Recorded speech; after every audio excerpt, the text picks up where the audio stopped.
আসসালামু আলাইকুম ওয়া রাহমাতুল্লাহ। ইন্নাল হামদালিল্লাহ আলহামদুলিল্লাহি রাব্বিল আলামিন ওয়াস সালাতু ওয়াস সালামু আলা রাসূলিহিল আমিন ওয়া আলা আলিহি ওয়া আসহাবিহি আজমাইন। أما بعد فأعوذ بالله من الشيطان الرجيم ومن أعرض عن ذكري فإن له معيشة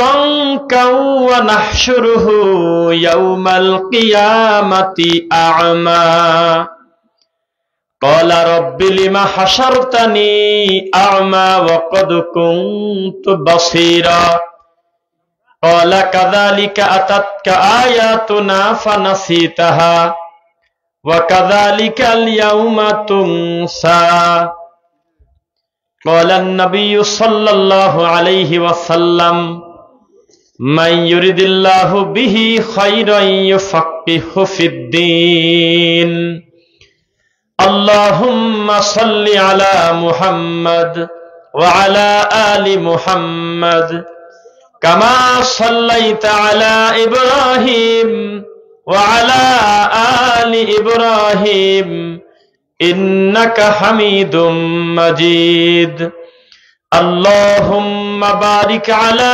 محمد وعلى آل محمد كما باركت على إبراهيم وعلى آل إبراهيم إنك حميد مجيد আলহামদুলিল্লাহ। প্রশংসা আল্লাহর জন্য, শান্তি অবতীর্ণ হোক আল্লাহর রাসূলের উপরে। আল্লাহুম্মা সাল্লি আলাইহি আল্লাহুম্মা বারিক আলাইহি। কেমন আছেন সকলে? কালাকান্দা খালপার আল মদিনা জামে মসজিদ ও যুব সমাজের উদ্যোগে নামটা পছন্দ হয়েছে। যদি লেখা থাকতো উন্নতি কল্পে, এই নামটা আমি পছন্দ করি না। উদ্যোগে নামটা ভালো। যেভাবে আমার পূর্বের আলোচক আমাদের সম্মানিত প্রিয় শেখ ভাই আবুল বাশার বিন আব্দুল কাদির একটি দামি কথা বলেছেন, মানুষ কোরবানি করার সময় বলে যে বাপের নামে কোরবানি, দাদার নামে কোরবানি। এটা বলা যাবে? দাদার পক্ষ থেকে, বাপের পক্ষ থেকে, পরিবারের পক্ষ থেকে, কিন্তু হবে কার নামে? আল্লাহর নামে। তো আমাদের দেশে হয় কি, মাহফিলগুলো হয় হলো উন্নতি কল্পে। তো যদি উন্নতি কল্পের মাহফিল হয়, সেই মাহফিলে বক্তা কি বক্তব্য দিলে ওইদিকে ফোকাস থাকে না, মাল উঠলো কত সেই দিকে চিন্তা থাকে। এটা হলো মূল কথা। উন্নতি কল্পে দরকার নেই। গোরস্থানের উন্নতি কল্পে জালসা হয়, হয় না? মনে হয় হয়। কথা বলেন হয়? তো মরা মানুষের কি উন্নতি করবেন? তারা মানুষে তো চলতে পারে না। তারা মানুষের ইমান ঠিক নাই, আকীদা ঠিক নাই, মানহাজ ঠিক নাই, দিন বোঝে না, তাওহীদ বোঝে না, শিরক বোঝে না, বেদাত বোঝে না, কিচ্ছু বোঝে না। তো মরা মানুষের উন্নতি করবেন কিভাবে আপনি? মরা মানুষের কোনো উন্নতি নাই, কিচ্ছু নাই। শুধু জিহ্বা দিয়ে দোয়া আর হাতে টাকা খরচ করে তার জন্য সাদাকা করা, আর উনি যা করে গেছে তার ফল কবরে অটো পাবে। যদি ভালো করে ভালো, মন্দ করলে মন্দ। তো গোরস্থানের উন্নতি কল্পে মানে একটু পাশেরটা বড় করে দেওয়া, একটু আশপাশে একটু সুন্দর পরিবেশটা করেই, এগুলোর নাম উন্নতি কল্পে হয় না। উন্নতি কল্পে লিখতে হয় যুব সমাজের অথবা আমাদের কালাকান্দা খালপার আলামিন মদিনা জামে মসজিদ ও যুব সমাজের উদ্যোগে ইমান ও আমলের উন্নতি কল্পে মাহফিল। বোঝেন নাই? নামটা পছন্দ হয় নাই? ইমান এবং আমলের উন্নতি কল্পে মাহফিল। কেন? বাঙালির সবচাইতে বড় রোগ হলো তার ইমানে। অথচ ইমানের উন্নতি কল্পে জালসা পোস্টারে লেখে না, লেখে? লেখতেছে গোরস্থানের উন্নতি কল্পে। তো গোরস্থানের কিসের উন্নতি? মসজিদের উন্নতি কল্পে। জি না, মসজিদের উন্নতির আগে মুসল্লির ইমানের উন্নতিটা বেশি জরুরি বলে কোরআন আর হাদিস পড়ে আমরা পাইছি তা। কারণ হাজার হাজার মুসল্লি, তাদের ভিতরে যদি আল্লাহর ভয় না থাকে, এই মুসল্লির বিচারের মাঠে তার সালাত কোনো কল্যাণ করবে না। আর মুসল্লি যদি 10 জন সালাতি হয়, এই 10 জন যদি রাসূলের পদ্ধতিওয়ালা হয়, এই 10 জনের জন্য আল্লাহর জান্নাত হবে ইনশাআল্লাহ। তাহলে এবার আপনারা বলেন, মসজিদ মাদ্রাসার উন্নতি বেশি জরুরি না ঈমান আমলের উন্নতি বেশি জরুরি? এরপরে আমাদের আরেকটু ভালো লেগেছে, মাহফিলটার উদ্যোগ হলো যুব সমাজ। কারা? মসজিদের পক্ষ থেকে, তবে যুব সমাজের উদ্যোগে। যুব সমাজের গুরুত্ব কত জানেন? কোন একটা এলাকায় একটা ধর্মীয় মাহফিল করবেন, বাধা দিচ্ছে, বিপরীত পক্ষের নেতা বলতেছে যে আমার দল ক্ষমতায় না, তাতে কি আমাকে এই দাও, সভাপতি দাও। আর একজন বলতেছে আমাকে দাও। এই কামরা কামড়ি করে বহু মাহফিল বন্ধ করে দেয়, জানেন আপনি? অথবা একই দলের একজনকে একটা বড় পদ দিচ্ছেন, তার থেকে বড় লোক বলতেছে মাহফিলটা বন্ধ করে দেয়, আমার নাম নাই কি কারণে। তখন যদি এলাকার 10টা যুবক এক জায়গায় দাঁড়িয়ে যায়, তারা একটা আপোষ মীমাংসায় নিয়ে যদি তাদের সামনে দাঁড়ায়, সমাধান হয়। আপনার মতো 1000 মুরব্বী মুখামুখি দাঁড়ালে কথাই শোনে না। আবার যদি বলেন যে বাবারে, আশা করছি গ্রামে একটা সার্কাস আনবো, যাত্রা মেয়ে নিয়ে সেটা নাচানাচি করবো, এদের অমুক অমুক বাধা দেয়, কি করা যায়? 10টা যুবক দাঁড়িয়ে বলতেছে চলেন কিনা দেখি সামনে। এই যুবক 10টা দাঁড়ালে এই যাত্রা হয়ে যাবে ঠিক মতো, কোনো বাধা দেবে না কেউ। তার মানে এরা হলো গ্লাসের মতো, এটাতে মদ ঢালেও খাওয়া যায়, আবার টিউবওয়েলের পানি অথবা মধু ঢালেও খাওয়া যায়। এখন তাদেরকে আমরা কিভাবে ব্যবহার করতেছি সেটা হলো কথা। আমাদের এলাকায় আমরা অলিখিতভাবে বলে দিয়েছি, মসজিদের দায়িত্ব কোনো যুবক থাকতে পারবে না। তুই ছেলে ফেলে মানুষ, তুই কি বুঝিস? একেবারে রিটায়ার্ড পারসন, রুকুতে গেলে সেজদা হয়ে যায়, সেজদায় গেলে উঠতে পারে না, এই জাতি লোক ধরে পেরে নিয়ে এসে তাকে বানা দিয়েছে সভাপতি, যার কোনো কর্ম নাই, যার পরিবার তাকে রিটায়ার দিয়ে দিয়েছে, বাজারেও দেয় না, বাজারে দিলে উল্টা পাল্টা বাজার করে নিয়ে আসে, জাল নোট ধরা দেয়, বাড়িতে নিয়ে চলে আসে। এই জন্য এই রোগীকে বলছে যে তুমি মসজিদে আল্লাহ আল্লাহ করো। আর যেই লোকটা মসজিদে ঢুকে গেল, গ্রামের লোক বলতেছে ওকে সেক্রেটারি বানা দাও। তে রুগীকে সেক্রেটারি বানা কি করবে? রক্ত গরমালা 10টা যুবক যদি আল্লাহর ঘরের দায়িত্বে থাকতো, আর মুরব্বীরা যদি তাদের জন্য দোয়া করত, আল্লাহর কসম করে বলতেছে এই মসজিদ একটা প্রভাব বিস্তার করে ফেলত। এই 10টা যুবক যদি কোনো বিচার মজলিসে বসে যেত, সমাজের বেইনসাফ বিচার হওয়া তো দূরের কথা, উল্টা পাল্টা সিদ্ধান্ত দিতে গেলে তাদের কলিজা কেঁপে যেত। মুরব্বী মানুষ বাড়ি থেকে টাকা পায় না, বউ কথা শোনে না, চারদিক দিয়ে অশান্তি, টাকা নাই পয়সা নাই। বিচারক সে রাত্রিবেলা তার হাতে 5000 টাকা দিয়ে বলতেছে আগামীকালকে বিষয়টা দেখবেন, বিচার তার পক্ষে দিয়ে দেছে। এর নাম হলো একটা প্রতিবন্ধী সমাজের প্রতিবন্ধী দায়িত্বশীল। আমরা চাই আগামীর দিন যুবকদের তাওহীদের পতাকা নিয়ে যাতে মানুষের বাড়িতে ইসলামের দাওয়াত দিতে পারে, বলেন ইনশাআল্লাহ। লিল্লাহি তাকবীর। যুবকদেরকে পিছনে করে রাখবেন না। যদি বলেন যে তাদেরকে বেশি বড় করতে গেলেন, ভুল বললেন। আপনি নিজেও তো যুবক ছিলেন এক সময়, আপনি নিজেও তো যুবক ছিলেন এক সময়। বলেন তো আমার সামনে একটু উত্তর দেন। হাদিসে লেখা আছে, কয়টা জিনিস আল্লাহকে বুঝে না দেওয়া পর্যন্ত আদম সন্তানের পা হেলতে দুলতে দেওয়া হবে না? কয়টা? হ্যাঁ, প্রথম নাম্বার কি? আন উমরিহি, কি? পুরো জীবন। এরপরেই বলা হচ্ছে আন শাবাবিহি, যৌবন কালটা আল্লাহকে বুঝাই দিতে হবে যে এই যৌবন কালটা কাটাইছে কিভাবে, দিন কতবার গাঁজা খাইছে, মদ খেয়েছে, কত প্যাকেট সিগারেট খেয়েছে, কার কার সাথে নোংরামি করেছে, কোন কোন মেয়ের সাথে রাতে শুয়ে থাকছে বিবাহ ছাড়া, কোন কোন হোটেলে বীর্যপাত করেছে, কোন কোন জায়গায় কুকাম করেছে, কোন কোন বিআইনকে পিছনে হুন্ডার পিছনে ঘোরায়েছে, কোন কোন জায়গায় কোন কোন অকাম করেছে, কোথায় কোথায় জুয়া খেলেছে, তার পুরো যৌবনটা আল্লাহকে বুঝে না দেওয়া পর্যন্ত আল্লাহর কসম বিচারের মাঠে তার পা হেলতে দুলতে দেওয়া হবে না। এর নাম হলো কিয়ামতের মাঠ। মস্কারার কোনো জায়গা নেই। আছে কি? এই যুবকদেরকে আমাদের যোগ্য কাজে লাগাতে হবে, বলেন ইনশাআল্লাহ। তো এই যুবক কারা? আপনার ছেলে, আপনার নাতি, আপনার ছোট ভাই। এ যুবককে আবার আমি বাড়ি থেকে নিয়ে আইছি নাকি? প্রত্যেক এলাকার 20টা যুবককে আল্লাহর ঘরের দায়িত্ব দিয়ে দেন, সাধারণ সদস্য হয় হোক, গোরস্থানের দায়িত্ব দিয়ে দেন, মাদ্রাসার দায়িত্ব দিয়ে দেন, দিয়ে বলেন একেবারে ক্লিন ভিলেজ চাই, গোটা গ্রামটাকে তুমি অপরাধ মুক্ত করে দাও আর তাদেরকে উৎসাহ দিয়ে দেন, ইনশাল্লাহ এই গ্রামে বাদ্যযন্ত্র মুক্ত সমাজ হবেই হবে। এই 20টা যুবককে যদি আল্লাহর ঘরের দায়িত্ব দিয়ে দেন, দায়িত্বের ওজনের কারণে চক্ষু লজ্জায় হলেও আমরা আশাবাদী ইনশাল্লাহ আল্লাহর ভয় এসে 5 ওয়াক্ত সালাত অন্তত মসজিদে পড়বে, কারণ তার ভয় হবে যে আমি নিজেই তো এই মসজিদের একজন কেশিয়ার। এইরকম নামাজি যদি যুবক তৈরি হয়ে যায়, ইনশাল্লাহ এই যুবকের আর সহ্য হবে না যে তার বাপ নামাজ না পড়ে শুয়ে থাকুক, তিনি মানতে পারবে না, বাপকে টান দিয়ে তুলে নিয়ে মসজিদে আসবে।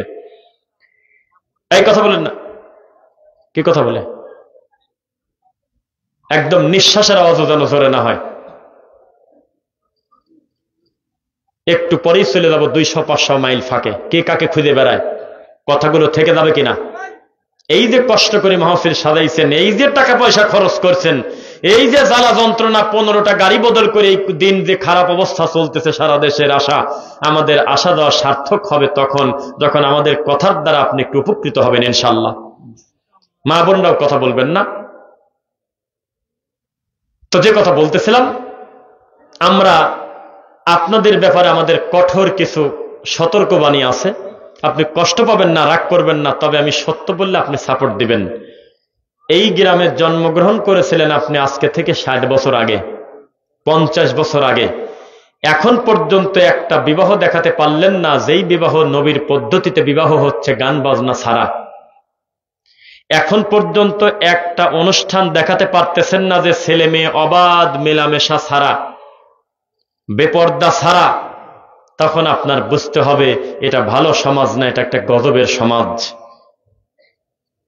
যদি ক্ষমতা বেশি থাকে, পাওয়ার বেশি থাকে, মানুষের বাড়িতে ছোট লোকের বাচ্চার মতো চাঁদাবাজি না করে, মানুষের বাড়ি দখল না করে, আরেকজনের মাথায় বাড়ি না দিয়ে, আল্লাহর ঘরের মসজিদে জুমার নামাজের পর দাঁড়িয়ে তোমার কত বড় সাহস দেখতে চাই। তুমি হাত উঁচু করে বলো, আমি অমুকের ছেলে অমুক ঘোষণা দিলাম, এই গ্রামে কোনো বাদ্যযন্ত্র বাধা চলবে না। যদি চলে জানাজায় যাব না, যদি চলে তার বাড়িতে দাওয়াত খেতে যাব না, যদি চলে তাকে সমাজ থেকে আলাদা করে দেব। এই কথা বলে ঘোষণা দিয়ে নামাজি মানুষকে সাথে নিয়ে এলাকায় নেমে পড়ো, তখন বুঝবো তুমি ভালো মানুষের বাচ্চা, ভালো মানুষ। ক্ষমতা কাকে বলে দেখতে চাই, তুমি ঘোষণা দিয়ে দাও প্রত্যেকটা বিবাহ হবে আদর্শ বিবাহ। মেয়ের কাছে বেগানা পুরুষ 1 মিনিটের জন্য যেতে পারবে না, এই ঘোষণা দিয়ে দেওয়ার কাজীকে বলো, কাজী নবীর সুন্নাহ না মানলে পিঠের চামড়া থাকবে না, শয়তানি করো না। তুমি খাতা হাতে করে বেগানা মহিলার দিক তাকা থাকলে কি কারণে? মা তুমি বলো কবুল, আমি লিখে নিয়ে চলে যাব। এই শয়তানি বন্ধ করতে হবে, তখন বুঝবো তোমার খুব শক্তি আছে।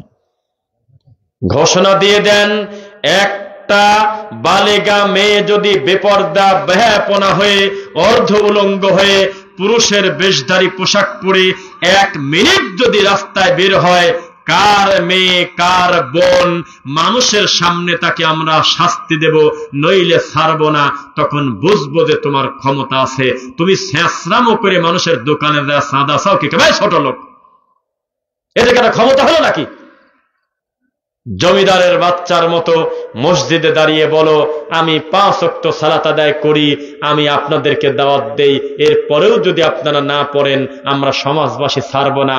আমরা নামাজি লোক, আপনার বাড়িতে গিয়ে আপনার হাতে পায়ে ধরে বলবো, যেভাবে হোক আল্লাহর ঘরে আসেন, নামাজ পড়েন। এরপরেও যদি না পড়েন নামাজ, বেনামাজির কোন জানাজাতে আমরা গ্রামবাসী যাব না, ইমাম যাবে না, মুসল্লি যাবে না। দূর থেকে কোন একটা মালায়নকে নিয়ে এসে ধরে পোড়ায় দাও বা যা করো তা আমরা জানি না। ঘোষণা দিয়ে দাও। ঘোষণা দেওয়ার পরে 2 মাস 5 মাস চলতে চলতে হঠাৎ তুমি একদিন মরে গেলে, রোড অ্যাক্সিডেন্ট করে বা কোনো কারণে, এই গ্রামের মানুষ কিয়ামত পর্যন্ত তোমাকে মনে রাখবে যে বাপের বেটা একটা পাইছিলাম এলাকায়, অমুকের ছেলের উদ্যোগে আমাদের এলাকা শতভাগ নামাজি হয়েছিল। কত বড় তুমি সাহসী যুবক, তোমাকে দেখতে চাই। তুমি ঘোষণা দিয়ে দাও, বিয়ের দিনে বিয়ের গেট ধরার নামে বিয়েই বিয়েনের মস্কারা ঠাট্টা আমরা করতে দেব না, বিবাহটাকে সহজ করব, বরযাত্রীর খানা আর মৌতিখানা নামে নোংরা নীতি বন্ধ করে দেব। আমরা কোনোদিন মেয়ে পক্ষের বাড়িতে গিয়ে জুলুম করব না, হাতে গোনা কয়টা লোক নিয়ে গিয়ে বিয়ে করে নিয়ে আসব, তবে মেয়েকে দেখতে পারবে বিয়ের আগে ওই ছেলে ছেলের বাপ না। তুমি ঘোষণা দিয়ে দাও, তুমি ঘোষণা দিয়ে দাও, এই গ্রামের কোনো মেয়ে প্যান্ট শার্ট পরতে পারবে না, এই গ্রামের কোনো বৃদ্ধ জর্দা দিয়ে পান, তামাক, তারপরে গুল, তারপরে বিড়ি, সিগারেট, এই তামাকজাত দ্রব্য খাবে, আমরা মেনে নেব না। তাকে আমরা বোঝাবো এই নেশা পান করা কত বড় খারাপ। আমরা এই গ্রামে বলে দেব চিৎকার দিয়ে, ও মা শোনো, তোমরা তোমাদের বাচ্চার কপালে খবরদার কালো টিপ দিবে না। আমরা কিন্তু তদন্ত করে দেখব, যদি পাই খবর আছে, একটা বাচ্চার গলায় যদি তাবিজ খুঁজে পাই, তাকে কিন্তু খবর আছে, সমাজে জবাবদিহি করতে হবে। কারোর হাতে যেন অষ্টাধাতুর আংটি না পাই, কোনো বালা না পাই, কোনো সুতা না পাই। কোনো পীরের দরবারে একদিন গিয়েছ যদি প্রমাণ হয়, সমাজের মানুষের সামনে কিন্তু তোমার বিচার হবে। বাপের বেটা বুঝতাম যে তখন তুমি কত বড়। তুমি ক্ষমতা খাটানোর জায়গা না পায় তুমি বললে অমুকের জালসা বন্ধ করে দাও, অমুকের মসজিদ বন্ধ করে দাও। আরে ছোট লোকের বাচ্চা, এগুলি কি বন্ধ করার জিনিস না চালু করার জিনিস? কথা বলেন না কেন? আর গান বাজনা বন্ধ করার জিনিস না চালু করার জিনিস? গান বাজনা দাফন হয়ে যাবে। আমি আশাবাদী কোনো একদিন আবার এই সমাজে যদি আমি অন্য কারণেও আসি, ওই দিন যদি আমি শুনতে পারি রফিক বিন সাইদ একদিন খোদ মাহফিল করতে এসে বলেছিল, আমার মনে বড় আশা এই কালাকান্দা খালপার গ্রামবাসী গান মুক্ত, বাদ্যযন্ত্র মুক্ত একটা সমাজ করুক। আমার এই আশা যদি পূরণ হয়, সেদিন আমি মনে করব আল্লাহ আমি সার্থক। ইনশাআল্লাহ পারবেন? এই গ্রামে ঘোষণা দিয়ে দিবেন, কোনো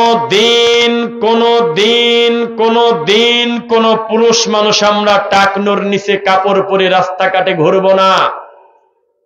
এ কাজ করলে আল্লাহ শাস্তি দিবেন, শুধু তা নয়, বিচারের মাঠে আল্লাহ তার দিকে তাকাবেন না।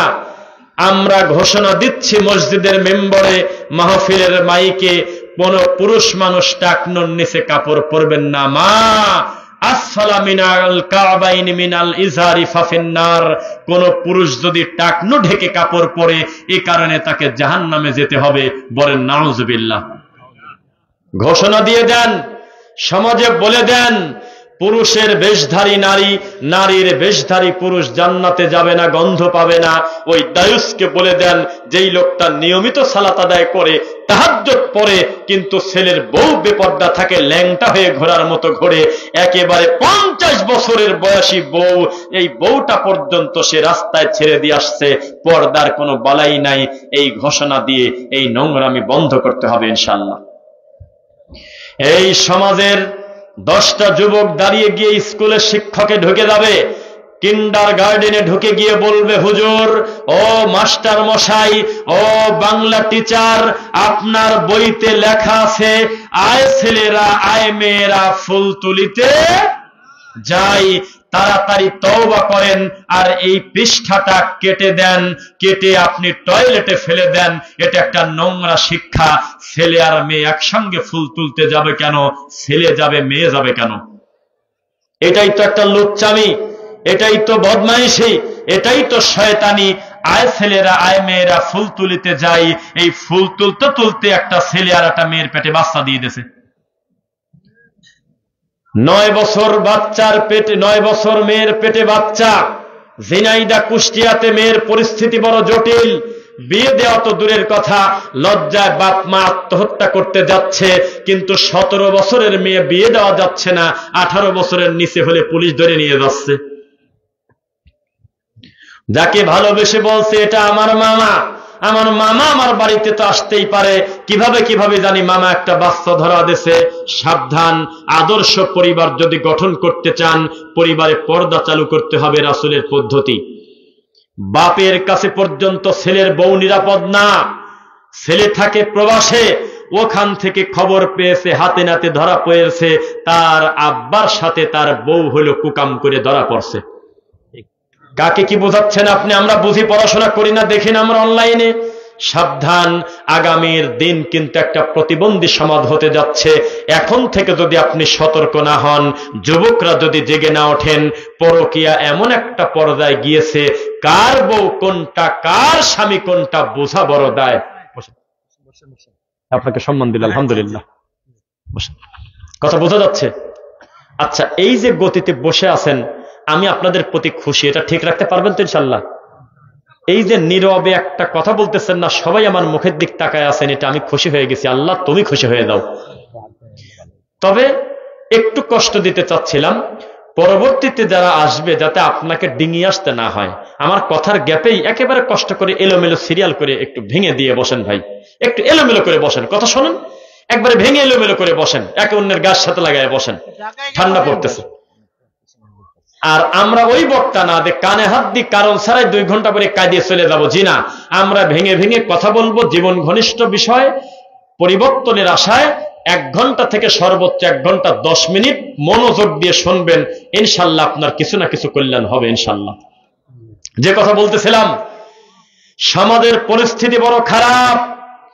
যুব সমাজ বলেন আর ছোট সমাজ বলেন, অবস্থা খারাপ। আপনার 2 বছরের নাতি মোবাইল না দিলে ভাত খায় না, কার্টুন না দেখা দিলে ভাত খায় না। মোবাইলটা টান দিয়ে কেড়ে নেওয়ার কারণে আপনার নাতি আপনার মুখে এমন জোরে আসর দিয়েছে, আজ 15 দিন দাগ মেশে না। মায়ের কান ধরে টান দিয়ে কানেরটা ছিঁড়ে ফেলেছে, রক্ত ঝরঝর করে ঝরতেছে। অপরাধ একটাই, এই 2 বছরের বাচ্চার কাছ থেকে মোবাইল কেড়ে নিয়েছিল, এটা হলো তার পাপ। এই মা মুনাজাত করলে 7ম আসমানে যাওয়ার কথা তো দূরে, এ সামিয়ানাই তো পার হয় না। রাত 3টা পর্যন্ত মা বাম কাত হয়ে টিকটক দেখে, বাপ ডান কাত হয়ে মোবাইল দেখে। মাঝখানে ছেলে কি তাহাজ্জুদ পড়বে নাকি?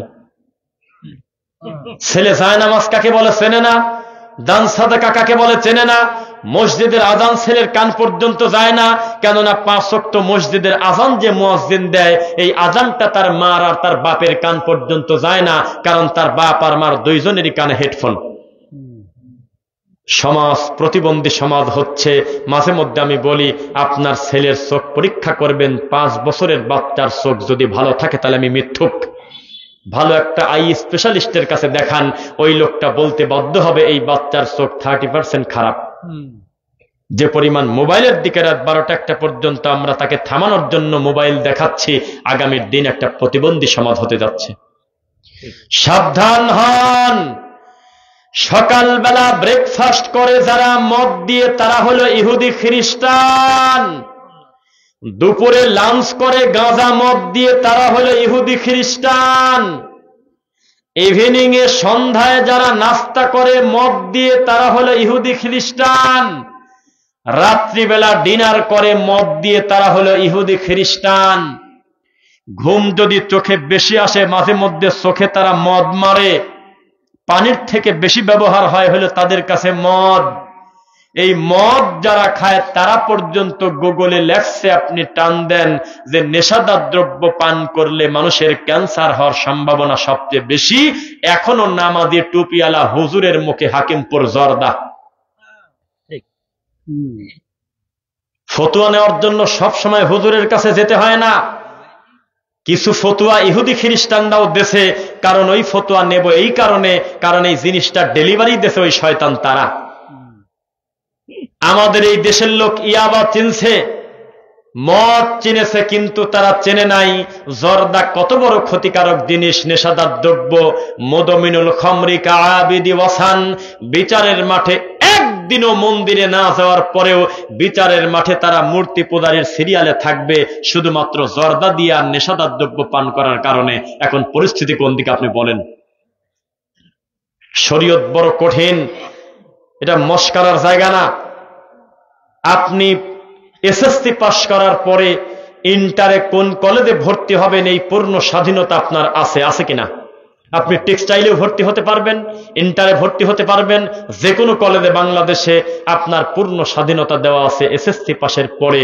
তবে ভর্তি হওয়ার পরে আপনার স্বাধীনতা নাই, যে ভর্তি হয়েছে নিজের ইচ্ছায়, চলবো নিজের মনের ইচ্ছায়। আমি 1 মাস পর পর একদিন যাবো আর টাঙ্কি মারবো, পিঠের চামড়া তুলে দেবে আপনার দায়িত্বশীলরা। ভর্তি হয়েছেন নিজের ইচ্ছায়, পড়েছেন লা ইলাহা ইল্লাল্লাহ, আসলামতু লিরাব্বিল আলামিন, যেই পড়েছেন লা ইলাহা ইল্লাল্লাহ, এটা ছিল আপনার ইচ্ছায়, তবে এইটা পড়ার পরে আল্লাহকে নিয়ে, নবীকে নিয়ে, আম্মাজানকে নিয়ে যদি একটা কটু কথা বলেন, তাহলে ঈমান নিয়ে টানাটানি। এখানে আপনার স্বাধীনতার কোনো দাম নাই, এ কথা আপনি বলতে পারবেন না। আমি জর্দা দিয়ে পান খাই তো তোমার কি, এ কথা বলার সুযোগ নাই। আমার বাড়িতে আমি গান বাজবো, আমার বাপের টাকার বক্স বাজাচ্ছি, তোর কি? তখন কাঁচা কঞ্চি ঝাড় থেকে ভেঙে নিয়ে এসে মন মতো পিটাবেন আর বলবেন আমার বাপের ভাঁসের ঝাড় থেকে বাঁশ নিয়ে এসে আমি আমার মতো পিটাচ্ছি, তা তোর কি? কানে হেডফোন নিয়ে গান শুনলে ছোট লোকের বাচ্চা, ওরে অমানুষ, তুই কানে হেডফোন নিয়ে গান শুনলে পাপটা তোর একার হয়তো, কেউ শুনতো না, কিন্তু বক্স বাজানোর কারণে আমার বাচ্চার ঘুমানোর ডিস্টার্ব হচ্ছে, আমার অনিচ্ছা সত্ত্বেও খারাপ শব্দ আমার কানে যাচ্ছে, আমার বাচ্চারা গান শুনতেছে, হাজারো মানুষকে তুই গুনার পরিবেশ করলি, এটা কোনো পার্সোনাল পাপ না, এটা হলো জানোয়ারের কাজ। বাদ্যযন্ত্র মুক্ত বাজার চাই, বাদ্যযন্ত্র মুক্ত সমাজ চাই, বাদ্যযন্ত্র মুক্ত এলাকা চাই, বাদ্যযন্ত্র মুক্ত কারাকান্দা চাই, বলেন ইনশাআল্লাহ। আল্লাহ কবুল করুক, আমিন বলেন। মনে রাখেন, অমুক করে না, ও বসে আছে, অমুক কি করে, এটা হলো আলিশে লোকের কথা, ভালো মানুষের কথা। কেউ না করুক, আমি করব কাজ।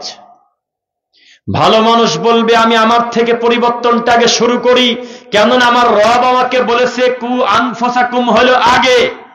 তাবলীগের লোক এটা বুঝতে পারল না, অথচ কোরআনে লেখা আছে আগে হলো নিজেকে তুমি ইসলাম দিয়ে সাজাও, এরপরে পরিবার, তারপরে ধারাবাহিকভাবে সমাজের হিসাব। ও এক টান দিয়ে খেতা বালিশ নিয়ে শীতের ভিতরে চলে গেছে নেত্রকোনা, মোবাইল পর্যন্ত রেখে গেছে, 40টা দিন পরে আসবে। আর কোন শয়তান জানি একটা কথা ডেলিভারি দিছে যে টঙ্গীর ইজতেমায় গেলে গরিবের হজ হয়। এই দুঃখ কোথায় রাখবেন? আবার কাঁদেও দেখি যে চোখ দিয়ে পানিও বের হয়। এখানে সাক্ষী আছে, আমরা নরসিংদী 5 জনা থেকে সিএনজিতে, আমি আর আমার সাথে একজন সফর সঙ্গী আছে, আমরা আসতেছিলাম, তো বলতেছে যে হুজুর, জি বলেন, ইজতেমা কবে হবে হুজুর? হ্যাঁ, আমি তো জানি না ভাই। কেন আপনি যাবেন? কার মনে বড় আশা, গরিব মানুষ, একটা হজ যদি হয়। আমি বললাম যে বাবারে তুই বলিস কি রে, এই পেশাব পায়খানার কোনায়, এই হাজারি টয়লেটের পাশে, টঙ্গীর তোরাগের পাশে, এখানে গেলে তোর হজ হচ্ছে, তো কাবা ঘরে কি হয়? হ্যাঁ, ইমাম যখন নামাজে দাঁড়ায় টঙ্গী ইজতেমায়, ইমামের সামনেও কাতার দেয়।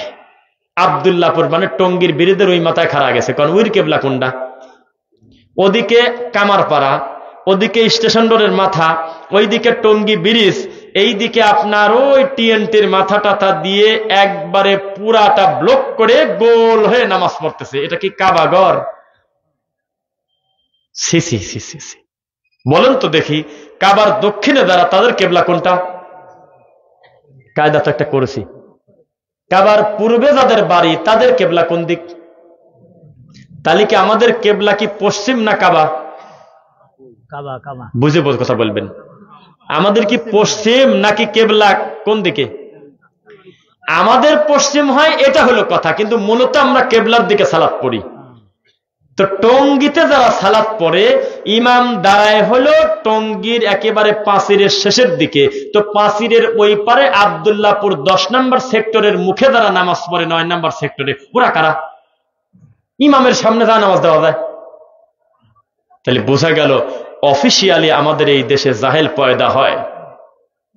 যে কথা বলতেছিলাম, আয় ছেলেরা, আয় মেয়েরা, ফুল তুলিতে যাই, এটা হলে একটা লোসামি কথা।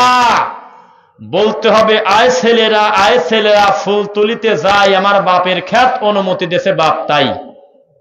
কারণ অন্য খ্যাতে কে তোলা যাবে নাকি? কথা বুঝে বলবেন। ফুল তোলার কাজ আমাকে আল্লাহ দেন নাই যে তুমি মানুষের ক্ষেত থেকে ফুল তুলে নিয়ে আসো, জি না, ফুল তোলার জিনিস না।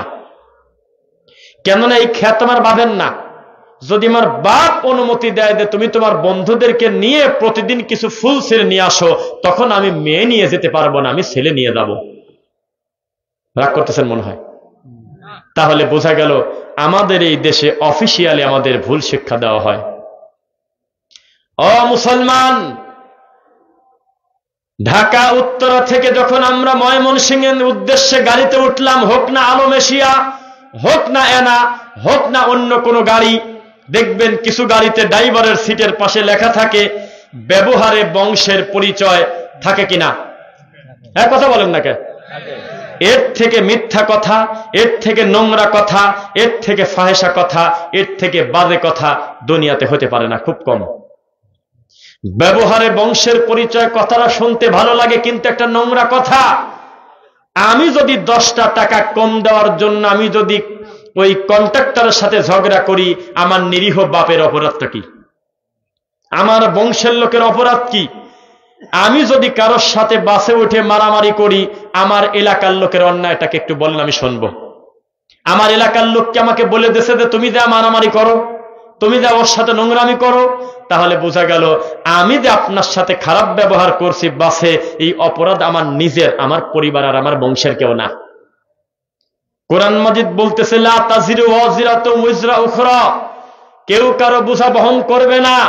লা ইউকাল্লিফুল্লাহু নাফসান ইল্লা উসআহা, আল্লাহ ওই বোঝা মানুষের উপরে দেন না যা তার সাধ্যের বাইরে।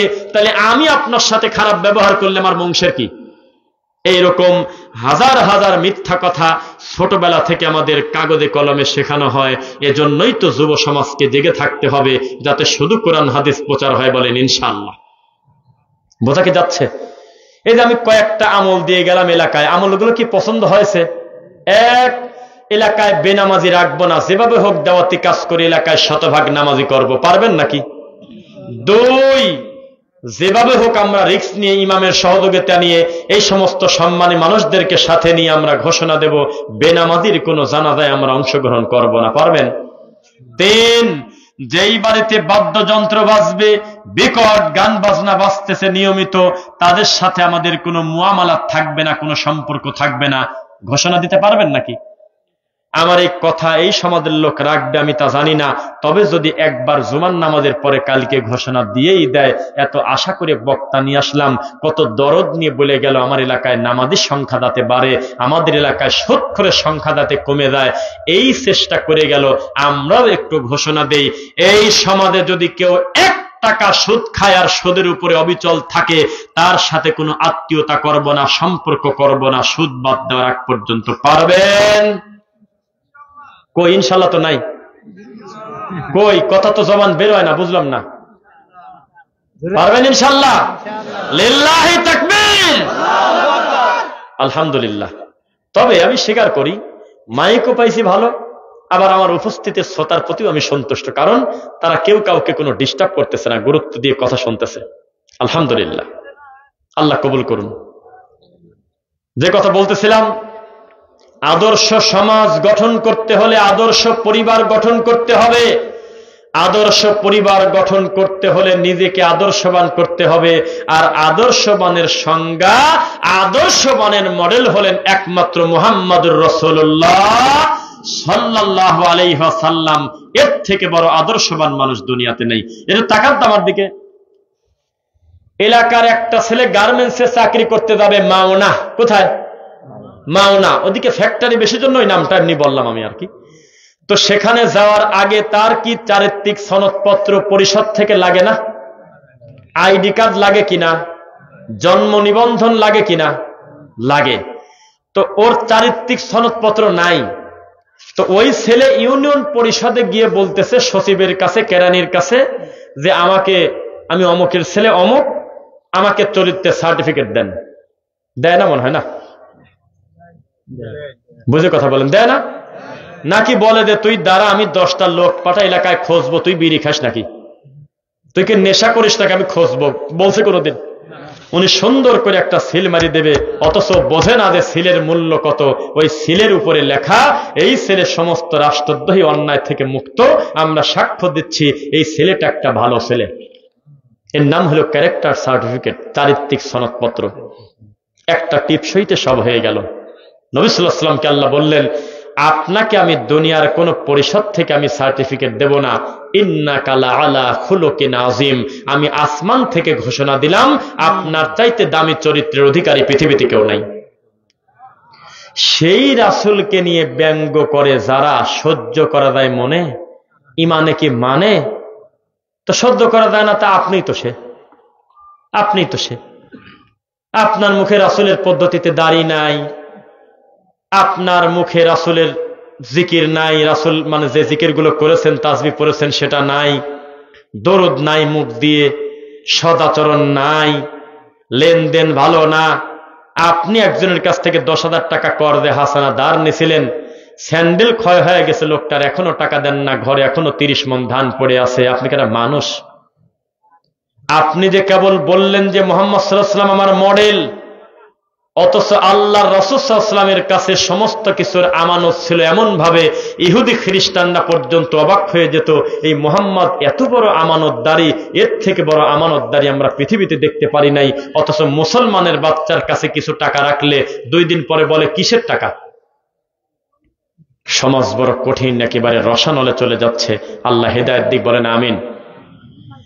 এই সমাজের বাচ্চাকে শেখাতে হবে লা তুশরিক বিল্লাহ ইন্না শিরকা লাযুলমুন আযীম। ও আমার কলিজার টুকরা, আল্লাহর সাথে শিরিক করো না।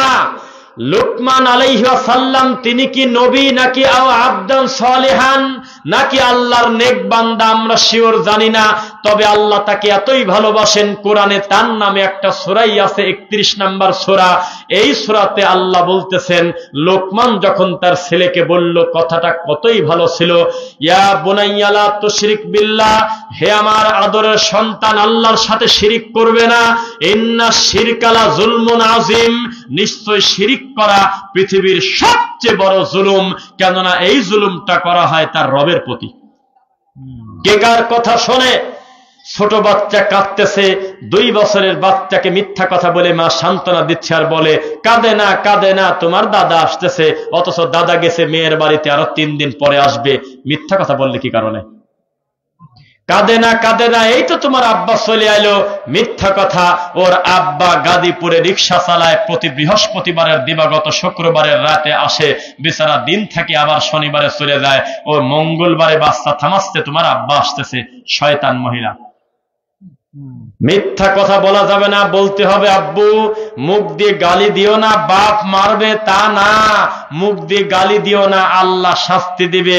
কটু কথা বলো না, আল্লাহ রাগ হবে। ও আমার মেয়ে, খবরদার, চুল খুলে এলোমেলো ঘুরো না, নোংরামি করে বেড়াও না, ছেলেদের পোশাক পরো না। এই কাজ করলে যিনি শাস্তি দিতে পারেন তিনি সপ্তম আসমানের উপরে থাকে, একবারে গোটা পরিবারকে ধ্বংস করে দেবে। খবরদার মা, তোমার জন্য আমাদের যেন দায়ুসের খাতায় নাম লেখা না লাগে। কে কার কথা শোনে? কোন একটা বেদাতি বক্তা বলে গেছিল একটা কথা, যে একেবারে বৃদ্ধা যারা মহিলা, তাদেরকে 2-3 পর্ব করে কালো কাপড় দিয়ে ঢেকে পর্দা করে বুরকা পরা পাঠা দিচ্ছে, আর ঠিক তার পাশেই তার 18 বছরের নাতিকে হাফ ল্যাংটা করে পাঠা দিচ্ছে। পর্দা করার দরকার ছিল কার? সে করে নাই। আর যার নাও যদি পর্দা করত, তবু সমাজের এত বড় ক্ষতি হয়তো হয় না। সে একেবারে 4 পল্ল কাপড় পরছে, যদিও তারাও নিরাপদ না। 72 বছর না 70 বছরের একটা মহিলা কয়েকদিন আগে ধর্ষিতা হয়েছে, ছাগল তুলতে যায়, ছাগল মাঠে। দেখেছেন? কেউ দেখেন নাই? এই জন্য বলি, মাহফিলের বক্তা যখন বক্তব্য দেয়, তারা যদি সত্যি কোরআন হাদিস থেকে বক্তব্য দেয়, নিজেকে একেবারে পাথরের মতো বসায় রাখবেন যে কিছু একটা উপকার হবে। কারণ আপনাদের হাতে অ্যান্ড্রয়েড ফোন নাই। এই সমাজটা কত নোংরা দিকে যাচ্ছে। বাবা, মুরব্বীরা তাকান আমার দিক, মুরব্বীরা একটু খেয়াল করেন। 70 বছরের একটা মা, সে মাঠে গেছে ছাগল আনতে, সুযোগ পায়ে কিছু বকাটে ওই 70 বছর মহিলাকে জোর করে ধর্ষণ করছে। পরে সেই মহিলা না বাঁচা হয়ে মেডিকেলে ভর্তি হয়েছিল। ময়মনসিংহ মেডিকেলে একটা মরা মহিলা ফাঁসি নিয়ে মরে গেছে, একটা মেয়ে, সেই মেয়েকে ধর্ষণ করতেছে একটা যুবক। আর আপনি বাড়িতে বসে খালি বলতেছেন ইল্লাল্লাহ, বাম দুধের 2 আঙুল নিচে কয়, এই তো আমাদের ইবাদত। কার ছেলে কার নাতি কে যে কয়টায় বাড়িতে ফেরে কিছু জানে না, কিচ্ছু জানে না। আর এমন একটা হতভাগা বাপ আপনি খালি ছেলেকে বলছেন যে আব্বু এখন তিশাল যাওয়ার দরকার নাই, তো আপনার ছেলে বলতেছে তুমি এত কথা বলো কি কামে? ছেলে যখন আপনাকে একবার মুখ দিয়ে বলে ফেলছে যে তুমি বেশি বোঝো কি কারণে, সেদিন আপনার মৃত্যু হয়েছে, আপনি জীবিত না, আপনি মরা। সেদিন থেকে আপনি পশু প্রাণী, আপনি মানুষ না। আপনার একবার মৃত্যু হয়ে গেছে। আপনার ছেলে যখন বলে ফেলছে তুমি বেশি কথা বলো কেন, তুমি এত কি বোঝো, মুরব্বীরা এই কথা বলে, ছেলে পেলে বলে। আরে কাকে কি বলবেন আপনি? বৃদ্ধাশ্রম ছিলেন না? না, বৃদ্ধাশ্রম দেখেছেন? মুরব্বীরা ভাষা বোঝে না তো। বৃদ্ধাশ্রম কাকে বলে? অসল বাপ মাক ধরিয়ে নিয়ে থু আসে যে যা পারে মুরব্বী আমার বাড়িতে যাতে গন্ধ না হয়, তার নাম দিয়েছে বৃদ্ধাশ্রম। আর এই বৃদ্ধাশ্রমে ক্যামেরা নিয়ে সাংবাদিক ঘুরে তদন্ত করে দেখলো ৯৮টা বাপ মার সন্তানরা হলো বড় বড় BCS cadre, engineer, doctor, MA pass, বড় বড় শিক্ষা প্রতিষ্ঠানের মালিক, বিরাট বিরাট ধনী। ছোট লোকের বাচ্চার বাপের জায়গাই হয়নি ওখানে। ওখানে বড় বড় ধনী লোকের বাপ শুয়ে আছে, কাঁদতেছে, চোখ দিয়ে পানি বের হচ্ছে। কারণ তাদের বাড়ি আছে গুলশানে 5টা, কিন্তু জায়গা হচ্ছে না তার বাপের। ধরে নিয়ে বৃদ্ধাশ্রমে দিয়ে আসছে, আর মাসে কিছু টাকা দেয়, আর 2-3 মাস পর একটু দেখা করে আসে। বুঝতেছেন না? আপনারও কিন্তু খুব একটা খুশি হওয়ার দরকার নাই, কারণ মাথার ঘাম পায়ে ফেলে রক্ত শুকায়ে ছেলেকে পড়াচ্ছেন ঢাকা। আর ছেলে প্রতি সপ্তাহে 3 দিন করে তার মেয়ে নিয়ে নাচে। আপনি তার জানেন না? প্রতিদিন সন্ধ্যার পরে আপনার ছেলে গাঁজা খায়। আপনি কি জানেন? বলেন আমাকে, উত্তর দেন। জানেন? প্রতিদিন আপনার ছেলে ওই নাটোর জেলার একটা মেয়ের সাথে কুকাম করে। হঠাৎ করে কিভাবে দিন ঘোষণা দিয়েছে, আব্বা তোমার বলবো বলবো করে বলা হয় নাই, আমি কিন্তু গত 3 বছর আগে বিয়ে করে ফেলছি আব্বা। এই তো আপনার অবস্থা। কে যে বাপ কে যে মা, এটা হিসাব করার কোন সুযোগ আছে তাদের কাছে? মানে ওই যে জবাবদিহিতার থেকে বাইরে চলে গেছে। এই যে রক্ত ঘাম করে যে প্রতি মাসে 20,000 টাকা করে মেসে পাঠাচ্ছেন, এর দরদ তো ছেলে জানে না। ছেলে জানে? ওই ছেলে পরবর্তীতে যখন 1 লক্ষ টাকা দামের একটা বড় চাকরি পাবে, তখন আপনি খুব একটা খুশি হওয়া লাগতেছে না। আশা করে থাকেন এমনও হতে পারে অতি দ্রুত আপনাকে বৃদ্ধাশ্রমে দেওয়া লাগতে পারে। কারণ এমন একটা বউ ঘরে নিয়ে আসতেছে, যেই বউ আপনার মতো বুড়ির মুখ দেখবে না। কারণ ওই মেয়ের মা এখনো বিউটি পার্লারে যায় প্রতি সপ্তাহে 3 দিন। এমন একটা মেয়েকে আপনার ছেলে বিয়ে করছে, আপনাকে না জানা ঢাকাতে। বিয়ে হয় নাই তা বলবো না, ছেলের জন্য হয়ে গেছে। সেই বিয়ে যাকে করছে, সেই মেয়ের বাপ হলো নাইট ক্লাবে যায়, সেই মেয়ের মা হলো ফুর্তি করে বেড়ায়, তার বয়স 50, এখনো গেঞ্জি আর প্যান্ট পরে রাস্তায় ঘোরে। তখন সে তো আপনাকে বিয়ে হিসেবে মানবে না। তখন আপনাকে কোলে করে ধরে নিয়ে, গাড়িতে করে ধরে নিয়ে রাখি আসছে একটা বৃদ্ধাশ্রমে। এর নাম বৃদ্ধাশ্রম। এই গ্রামে বসে আপনি বুঝতে পারবেন না যে এই বৃদ্ধাশ্রমের সংখ্যা কত বেশি ঢাকাতে। গাজীপুরে কত বেশি। ধীরে ধীরে দেখবেন বৃদ্ধাশ্রমে লেখা থাকে যে ঘর ভাড়া দেওয়া হবে না। লেখা থাকে না? কিছু জায়গায় দেখবেন বারবার কলিং বেল দেয়, এই জন্য টুলেট উল্টা রাখছে যাতে বারবার কেউ এসে না খোঁচায়। ঘর মানে খালি নাই, সিট খালি নাই, লেখা থাকে না সিট খালি নাই। বৃদ্ধাশ্রমে এমন পরিমাণ চাপ বেড়েছে, বড় লোকের বাপ মার লিখে দিতে হচ্ছে এখানে আর জায়গা নেই, নো স্পেস, জায়গা নাই। তাহলে আমরা কি ভালো দিকে যাচ্ছি? মোট কিছুর ওষুধ কিন্তু এক জায়গায়। ক্ষমতা থাকলে হাত তুলে কেউ বলেন তো দেখি, ওষুধ কোন জায়গায় ছিল? ইসলামী শিক্ষা নাই। কি নাই? ইসলামী শিক্ষা খোঁজেন, যান, তন্ন তন্ন করে দেখেন 1000-এর ভিতরে একটা আলেমের বাপ পান কিনা বৃদ্ধাশ্রমে, আমি দেখবো। যান তো দেখি।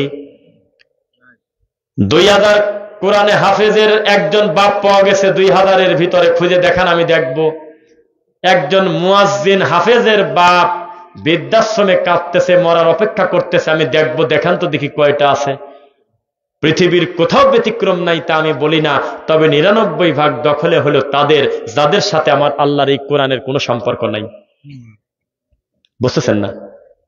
একটা ছেলে হাজার বড় বড় পাপে লিপ্ত থাকলেও সত্যি যদি তার তাওহীদের জ্ঞানটা থাকে, কোরআনের জ্ঞান থাকে, আমার ধারণা আল্লাহর ভয়ে হলেও পিতামাতাকে অন্তত কুকুরের মতো দেখবে না। একবার মনে করবেই যে আমার বাপ কি জিনিস, আমার মা কি জিনিস। কারণ আমি মক্তবের হুজুরের কাছে একদিন পড়ছিলাম, এই জায়গায় হাত দিলে উপর থেকে ফয়সালা সেটা বুঝতো। রাগ করতেছেন আপনারা? হ্যাঁ, কে কার কথা শোনে? বক্তব্য এইগুলো হয় না। এই যে জামালপুর দিয়ে আসতে বক্তব্য শুনলাম যে হরিণ উড়ে গেল, কয় সুবহানাল্লাহ, হরিণ উড়ে গেল তো আমার কি? কোন পীর সাহেব বদনা দিয়ে বাঘ মারছে, জায়নামাজের উপর দিয়ে নদী পার হইল, বোতল ফাটায় ফেললো ফু দিয়ে, এই নোংরা গল্প দিয়ে ঘন্টার পর ঘন্টা তাফসির মাহফিল করে। আর তাফসির মাহফিল কাকে বলে একটুকে শুনবেন আপনার? আমি কি দেখাবো? তাকান আমার দিকে। তাফসির মাহফিলের বক্তার সামনে কোরআন, বিসমিল্লাহির রহমানির রহিম, কুল হুয়াল্লাহু আহাদ। কোরআনের কয়টা আয়াত পড়ছে? কয়টা আয়াত পড়ছে বলেন না কেন? কুল হুয়াল্লাহু আহাদ। কফলাম পেশ কুল মানে হে নবী আপনি বলেন। এই নবী কে? তাকে কি আপনারা চেনেন? এই নবী হলেন মুহাম্মাদুর রাসূলুল্লাহ সাল্লাল্লাহু আলাইহি ওয়াসাল্লাম। এই নবীকে, তাকে কি আপনারা চেনেন? এই নবী হলো হাসান হোসাইনের নানা। হাসান হোসাইন কি তাকে চেনেন? যার এক ভাইকে আল্লাহ বিষ খাওয়ায় দুনিয়ার থেকে চক্রান্ত করে মারা হয়েছিল, তার নাম হাসান। আর এক ভাই হলো কারবালায় শহীদ হয়েছে, তার নাম হোসাইন। 10ই মুহররম বলতেছে।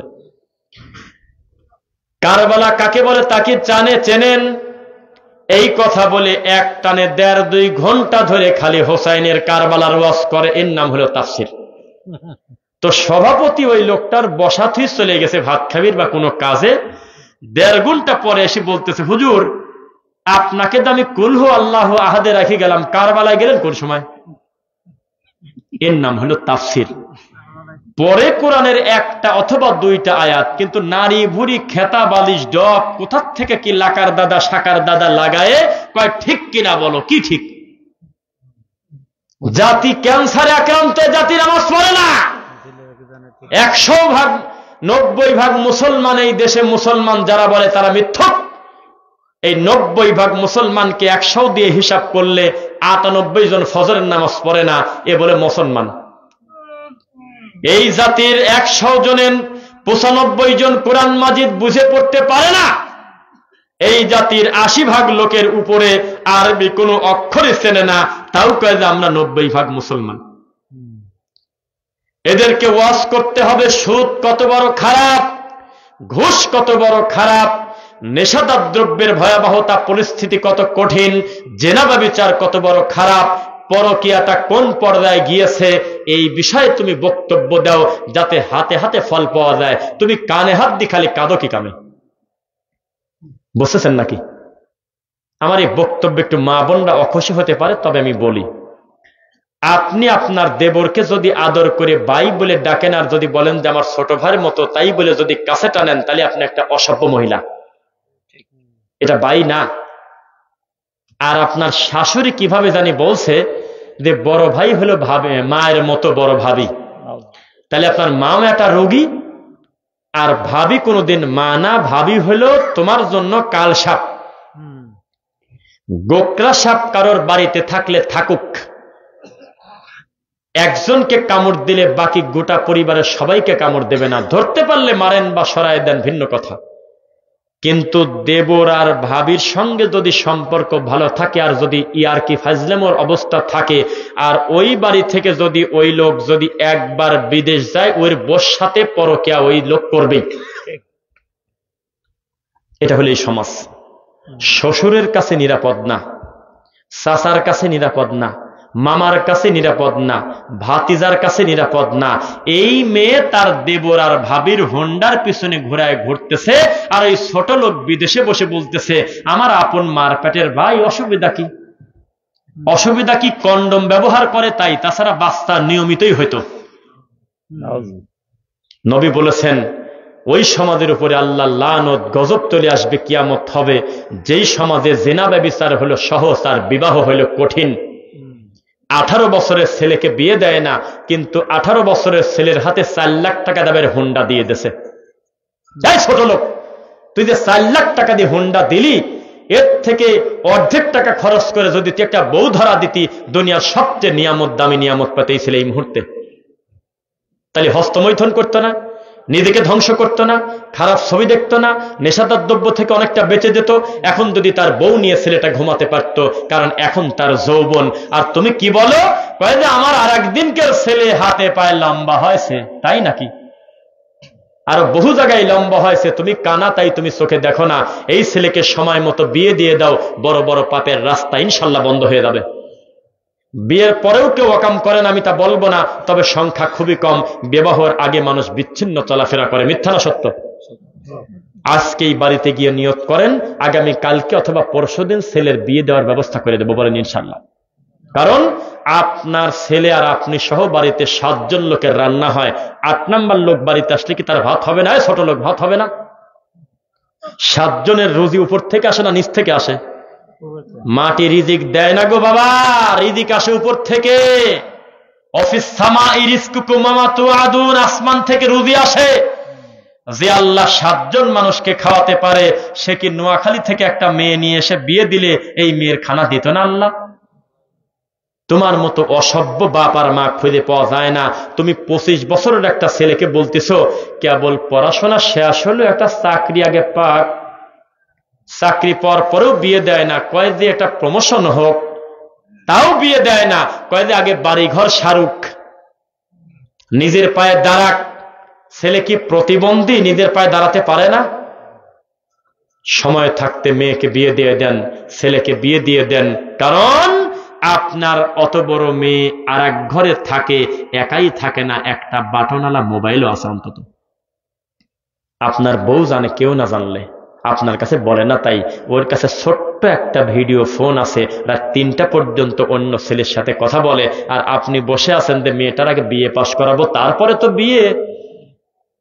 একবার খালি বলছিলেন 3 বছর আগে যে মেয়েটাকে শখ করে বিয়ে দিয়ে দেবো, এসএসসি পাশ করছে। তখন ওই আপনার শালা সমন্দিরা বলতেছে, না আমার আদরের বাইগনি বাচ্চা মেয়েকে আমরা বিয়ে দেব না। তখন আপনি বলতে পারলেন না যে তোর এক থাপ্পড় দিয়ে কান ছেড়ে দেবো, তুই কিনা, তুই কিনা, ছোট লোক তুই কিনা। আমার এই মেয়েকে যদি আমি এখন একটা পাত্রর হাতে তুলে দেই, তাহলে ওর জন্য সবচেয়ে দামি গিফট হবে। আমি বাপ হিসেবে আমি একটা বড় জিম্মাদারের দায়িত্ব পালন করে ফেললাম। আগামী কালকে যদি তোর ভাইগনি যদি আরেকজনের সাথে বাড়া দেয়, তোর কি? তুই তার আমি ঘুম পারবি নি, যত টেনশন তো আমার। রাগ করতেছেন মনে হয়? আমি তো আপনাকে আজকে আরাম দিতে আসি নাই, আমি আপনাকে ব্যথা দিয়ে 2টা কথা বলবো। আপনি বাড়িতে গিয়ে আপনার ছেলেকে বিয়ে দিয়ে দেন। আল্লাহর কসম, নবী বলেছেন বিবাহ সহজ আর জিনা ব্যভিচার কঠিন। আর আমাদের সমাজে জিনা হলে সহজ, বিবাহ হলে কঠিন। 15 বছরের মেয়ে যদি কারোর সাথে ধরা পড়ে বাচ্চা পেটে ধরা দেয়, তা খুব একটা আশ্চর্য হয় না লোকজন। কিন্তু 12 বছর 14 বছরের মেয়ের যদি বিয়ে হয়, তাহলে থানায় খবর হয়ে যায় যে বাচ্চা মেয়ে বিয়ে দেশে। আর একদিনকার মেয়ে, তোমার কি বোঝা হয়েছিল? তোমার কি বাত কভারের অভাব নাকি? বুঝতেছেন না? খবরদার, সাবধান হন। লজ্জা পাচ্ছেন কি কারণে? ডাইরেক্ট সন্তানকে সামনে নিয়ে বলো, আব্বা তুমি আর আমার, তোমার বউ যে থাকবে, 2 জন একসাথে কলেজে যাবে। আমি তোমাকে বিয়ে দিয়ে দেব, তুমি আর সে একসঙ্গে পরীক্ষা দেবে। আমি তোমাকে বিয়ে দিয়ে দেব, তুমি আর সে একসঙ্গে পড়াশোনা করবে। তুমি যদি চাও আর কি, আমি তোমাকে বিয়ে দিয়ে দেব। কারণ আমি আমার আল্লাহকে ভয় করি। আমার দাদা, তোমার দাদা 10 বিঘা জমি রেখে গেছে মরার আগে কালাকান্দাতে। এই 10 বিঘা জমি তিনি না রেখে যেত, যদি আল্লাহ কত মানুষকে কত বিপদে রাখছে, আমাকে তো তিনি কত আরামে রাখছে। তার মাধ্যমে আল্লাহ আমাকে 10 বিঘা সম্পদ দিয়েছেন। আমি তার যোগ্য উত্তরসূরি হিসেবে তোমার 18 বছরে বিয়ে দেব। এসএসসি পাস যখন করবে, ওই যে 3-4 মাস গ্যাপ থাকে, ওই 3 মাসে আনন্দ ফুর্তি করো, বেড়াও বউ নিয়ে হালাল জায়গায়। সন্তান আত্মা ভরে দোয়া করতো। বাপ যদি একটা কথা বলতো, দাঁড়িয়ে বলতো, হ্যাঁ আমার বাপের মতো বাপ। আপনি এত খারাপ যে আপনার ছেলে কোনো কুল না পায়া মামার কাছে, দাদির কাছে, নানির কাছে, পাড়া প্রতিবেশীর কাছে বলে, আমার আব্বাকে বলো আমার একটা বিয়ে দিক। আপনার মরে যাওয়া উচিত। আত্মহত্যা করা জায়েজ নাই। যেই ছেলে নিজে থেকে বলে আমি বিয়ে করব, সেই ছেলেকে ঠেকান যায়? ঠেকান যায়? আপনি এখনো লাঠি হাতে করে বের হচ্ছেন, 2 দিনের ছেলে তুই বিয়ে করতে চাস? অমুকের ছেলে এমএ পাস করছে, মাথায় মাল নাই, তাও তো বিয়ের কথা কয় না, তুই 2 দিনের ছেলে, তুই বিয়ের কথা বলিস? জি না, এটা বলবেন কেন আপনি? তাকে বিয়ে দিয়ে দেন, ইনশাল্লাহ পড়েন। সৎ পাত্রে কন্যা দেন, সৎ পাত্রীর কাছে ছেলে দেন।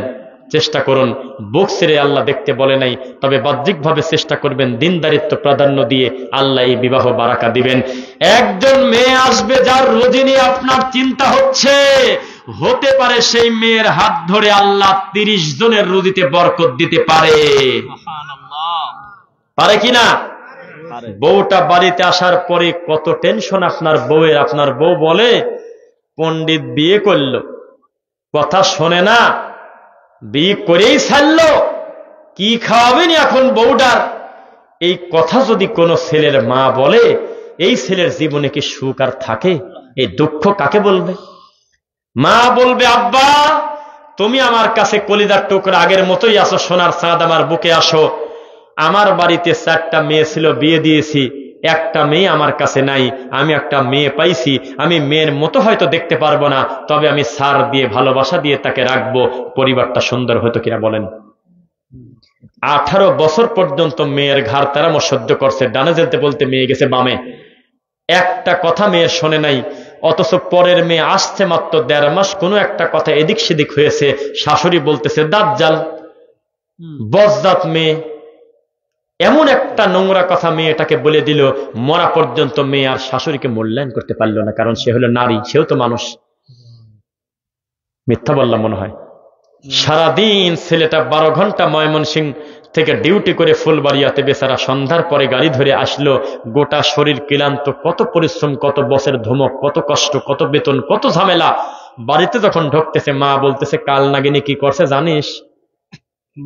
আর বউ বলতেছে, তোর মা আজকে যদি তুই বেনো না করে দিস আমাকে, তোর বাড়িতে থাকবো না। কি করবে এই ছেলে? এখন কি করবে বলেন? এই ছেলে এখন ফাঁসি নেবে তো, নেওয়া সাইজ নাই, কিন্তু নিতে চাচ্ছে। প্রত্যেকটা পরিবারে ঠান্ডা যুদ্ধ চলে, বউ শাশুড়ির যুদ্ধ চলে। কেন চলবে? কেন আপনাদের 2 জনের ঘরের মাঝখান দিয়ে বেড়া নাই? ছেলেও ছেলের বউয়েরও পর্দা আছে, সে খবর কি রাখেন আপনি? দুপুরবেলা মন চাইলো আর মায়ের ঘরে ঢুকে গেলেন, জায়েজ নাই। দুপুরবেলা রাত্রে 10টা-12টার পরে মন চাইলো আর বাপ ছেলের ঘরে ঢুকে গেল, এত সস্তা না, অনুমতি নিয়ে সালাম দিয়ে প্রবেশ করতে হবে, এর নাম শরীয়ত, মস্কারার জায়গা ইসলামে না। এত ঢং কিসের? ছেলেকে বিয়ে দেওয়ার সাথে সাথে ছেলের ঘরটা আলাদা করে দেন, তাদের রান্না বান্না আলাদা হোক, এতে কোনোদিন বিচ্ছিন্ন হয় না। এই নোংরা কথা বাঙালির কাছে শুধু চলে, সৌদি আরবে চলে না। 5টা ছেলেকে বিয়ে দিয়েছে, 5টা বাড়ি ভিন্ন, নাও যদি থাকে তাদের রুম আলাদা, টয়লেট আলাদা, গোসলখানা আলাদা। তারা কখন তারা মেলামেশা করবে, খারাপ শোনা গেলেও মাইন্ড করবেন না, কখন তারা গোসল করবে, কখন তারা রান্না করবে, একবেলা খালো কি না খালো, তাদের একটা নিজস্বতা থাকে। আর এই বাপ মা একই টয়লেট, একই গোসলখানা, নাই কোনো পর্দা, নাই কোনো বালাই, একই পাতিলে রান্না, মান ইজ্জত কিচ্ছু থাকে না, একবারে খিচুড়ি। কিন্তু আপনাদের এলাকায় বলে আদর্শ পরিবার। আমরা 4টা ভাই বিয়ে করছি, 10 বছর হয়ে গেল, এখন আমরা একসাথেই থাকি। অমানুষ তুই, তাই থাকিস। খাওয়ার টেবিলে তো বোঝাই যায় না যে কার বউ কোনটা, তুই শয়তান তাই। প্রত্যেকের বউ আলাদা, প্রত্যেকের স্বামী আলাদা, প্রত্যেকের ঘর আলাদা, প্রত্যেকের টয়লেট আলাদা যদি হতো, এটা একটা আদর্শ পরিবার হতো। একসঙ্গে, ওরে ভাই রে, ওরে আমার ভাবি, কি না দিচ্ছেন ভাবি, দেখি একটু খাই, পাতিলের কাছে দেখ কিলকিল করা, এটা হলো অসভ্য মানুষের কাম, ভালো মানুষের বাচ্চার কাম না। ভাবির মুখ তুমি দেখবে কেন? দেবরের মুখ তুমি দেখবে কেন? এই কাজ তোমার না। বিয়ে দেওয়ার আগে কয় যে টাকা নাই, কি করবে? টাকা নাই, তেদের খড় নাই, পাটখড়ি নাই, পাটখড়ি দিয়ে বেড়া দাও। এদের পর্দায় কয় টাকা গছ, 10 গছ কেন? কিনে টয়লেটটা ঘিরে দাও, গোসলখানাটা ঘিরে দাও। গোসলখানা উন্মুক্ত, টিউবওয়েল সহ। এই এলাকায় যদি না থাকে আমি মিথ্যুক। আছে? গোসলখানা পর্যন্ত প্রায় খোলামেলা। কি করবেন? ভাসুর গেছে গোসল করতে, যায় দেখে যে ছোট ভাইয়ের বউ গোসল করতেছে, দেখে বলতেছে তাহলে পরেই যাই। তা কি করবেন? উত্তর দেন এখন। আপনি তো তাহাজ্জুদ পড়তেছেন, আপনি তো মোনাজাতে খালি কাঁদেন, এদিকে কি হবে? পর্দার কি হবে? এই পরিবার যদি ধ্বংস না হয়, আল্লাহর গজবে না আসে, তাহলে আপনার কি করবেন বলেন? উত্তর দেন। রাগ করতেছেন আপনারা মনে হয়। যাক, আপনাদের ভিতর থেকে এই কথা শোনার অপেক্ষায় ছিলাম যে এগুলো দরকারি কথা। বললেন না কেবল এগুলো দরকারি কথা কিনা বলেন? আমি যদি এখন একটা সাহাবীর জীবনী বলে যেতাম, বড় জোর মনটা হালকা হইতো, মনটা একটু নরম হইতো, কিন্তু বাস্তবতা যেটা আমাদের সমাজের রোগ, এইটার আমি কি করব বলেন? উত্তর দেন। কি করবেন আপনি? তাহলে আমি কয়েকটা ওষুধ দিছি, এগুলো শেষ করে বলে, যেহেতু আবার আগামীকালকে জুমার খুতবা সহ একটা সফর, যেভাবে হোক আমাদের দায়িত্বশীলরা খুব ভালো, তারা চেষ্টা করবে আমাদেরকে একটু ত্রিশালে হোক বা ইয়ে হোক আমাদের একটু আগায় দেওয়ার পরিবেশ করা, যাতে আমরা আমাদের জায়গায় যেতে পারি। বলেন ইনশাল্লাহ। এক, গোসলখানাকে সুন্দর পর্দার পরিবেশ করবেন, বলেন আমিন।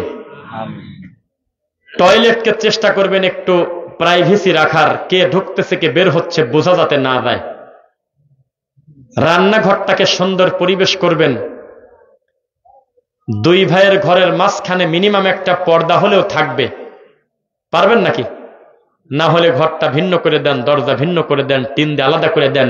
মাঝে মধ্যে আপন মায়ের পেটের এক ভাই আরেক ভাইয়ের সঙ্গে টেবিলে বসে সপ্তাহে একদিন খান, যথেষ্ট। প্রতিদিন খিলখিল করার দরকার নেই, বরং অনেক আদরের মানুষগুলো বেশি কাছাকাছি থাকলে আরো মারামারি বেশি লাগে। 15 দিন গেছে ঢাকা, যে ভাই 30 বছর এক বাড়িতে ছিল, কোনোদিন ঠিক মতো কথা বলে না, সবসময় ঠোনাঠনে লাগিয়েই থাকে, 15 দিন ঢাকা গেছে, তাই ফোন দিয়েছে যে কিভাবে কি চলতেছিস, খাওয়া দাওয়া কি ঠিক মতো হচ্ছে, নতুন জায়গা, মোহাব্বত। রাত দিন একসঙ্গে জড়ায় থাকার নাম শরীয়ত না। কর্মের কারণে বিভিন্ন জায়গায় থাকতে পারেন, কোনো অসুবিধা নাই, কিন্তু পর্দাকে জলাঞ্জলি দেওয়া যাবে না। মনে থাকবে ইনশাআল্লাহ। যদি পর্দার পরিবেশ করতে না পারেন, ছেলে বিয়ে দিবেন এই পরিকল্পনা ভুলে যান। 2, এইবার মনে হয় সব বাপ আর মা রাগ করবে, আর সব যুবক যুবতী খুশি হবে। এখন যেটা বলবো মুখ দিয়ে, মুরব্বীরা গালি দিবেন মনে হয় আমাকে, দিয়েন না, আগে বুঝবেন। বয়স হয়ে গেছে 60, 65, তো 3টা ছেলেই বিয়ে করার পর ভেনো তারা তাদের মতো চলে, বাপ মা দেখে না। নাই এরকম? নাই নাই না? তো এখন এই বাপ আর মা মানুষের কাছে বলতেছে, ছেলেকেও বলে বা ছেলেও মানুষের কাছে বলে, আমি একটা বিয়ে করবো আমার মার খেদমতের জন্য, আমার মা বাপের বয়স হয়ে গেছে, আমার বাপ মার সেবার জন্য হলে আমার বিয়ে করতে হচ্ছে। তাহলে আপনাদের এলাকার সবাই তখন বলবে এটা বাপের বেটা, এই ছেলে একটা আদর্শ ছেলে। কেন? তার বৃদ্ধ পিতা মাতার খেদমতের জন্য সে একটা মেয়ে বাড়িতে আনবে, এটা গ্রামের লোক সাবাস দেয় না? কিন্তু আমি বলি ওই ছেলে হলো হিজলা। আমার কথা চ্যালেঞ্জ করেন, কেউ থাকলে হাত তোলেন, আমি দেখি আপনার সাথে পারি কিনা, হাত তোলেন। আমি বলতেছি ওই ছেলে হিজলা। আর যে বাপ আর মা বলছে যে আমাদের খেদমতের জন্য তুই বউ নিয়ে আয়, সেই বাপ মা জাহেল। কেউ চ্যালেঞ্জ করলে হাত তোলেন। আমি জানি চ্যালেঞ্জ করতে পারবেন না, আপনি ধরা। খেদমত আপনার ছেলেকেই করবে, আপনার ছেলের সাথে শুয়ে থাকবে, আপনার ছেলের কথাই মেনে চলবে, আপনার ছেলের বাচ্চাই তার পেটে নেবে। আল্লাহ তাকে আপনার কাপড় খাসার জন্য দুনিয়াতে আনে নাই। এই বাড়িতে আসার পর যদি দেখে যে হারে আমার এই পরিবারের স্বার্থে কত কষ্ট করে আমার স্বামী, বাড়িতে থাকলে তারই কাজ তার বাপের দেখা মার দেখা, যেহেতু সে নাই, আমি নিজে থেকে আমি মানবিক কারণে আমি আমার শ্বশুর শাশুড়ির কোন একটা কাজ করে দেব, এটা তার জন্য অতিরিক্ত সাদাকা, তবে তিনি বাধ্য না। এখন মুরব্বীরা অখুশি হয়ে গেল, যা মুরব্বীরা প্রায় অখুশি যে এই তো আমাদের বউ ঘরে একেবারে সাদে তুলে দিয়ে গেল। জি না, আপনি বোঝেন নাই, আপনার ছেলের প্রাইভেসি থাকা লাগবে। আপনার বউ যদি সবসময় টার্গেটে থাকে, উঠান যদি ঝাড় দেওয়া 5 মিনিট দেরি হয় আমার ক্ষতি আছে, থালা বাসন মাজা যদি 10 মিনিট দেরি হয় আমার শাশুড়ি আমার বংশ ধুয়ে দেবে, তাহলে ওই বাড়িতে বাস করা কঠিন ভাই। এটা কোনো পরিবার না, এই পরিবার জীবনে সুখ থাকা যায় না। এত টেনশন নেবে কেন সে? তার কোনো অসুবিধা, ফজর পরে একটু কোরআন পরে 6 ঘন্টা 5 ঘন্টা ঘুম পাতেছে, আপনার কি? আপনি নিজেরটা নিজে কাছেন, নিজেরটা নিজে পরিষ্কার করেন।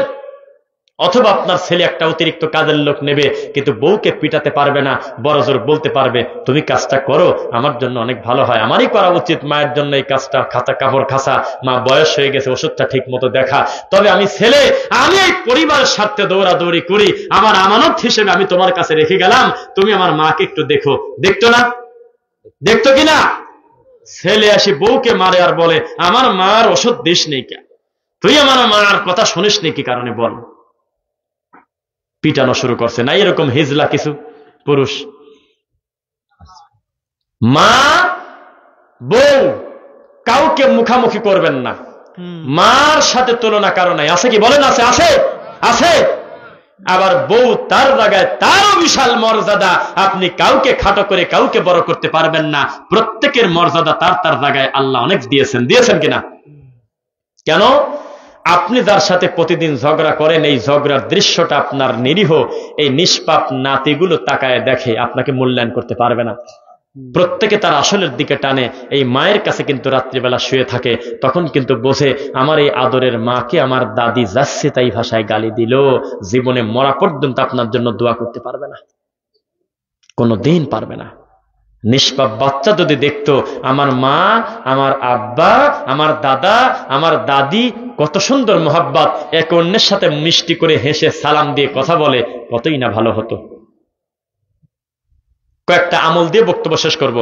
এক, নিজের বাড়িতে নিজে ঢুকবেন সালাম দিয়ে, যদিও কেউ নাই, বউ নাই, মা নাই, চাচা নাই, দাদি নাই, কেউ নাই, তবুও সালাম দিয়ে নিজের বাড়িতে নিজে প্রবেশ করবেন। নবী বলেছেন যেই সালাম দিয়ে প্রবেশ করবেন ওই বাড়িতে আর জিন শয়তানের জায়গা থাকলো না। সুবহানাল্লাহ।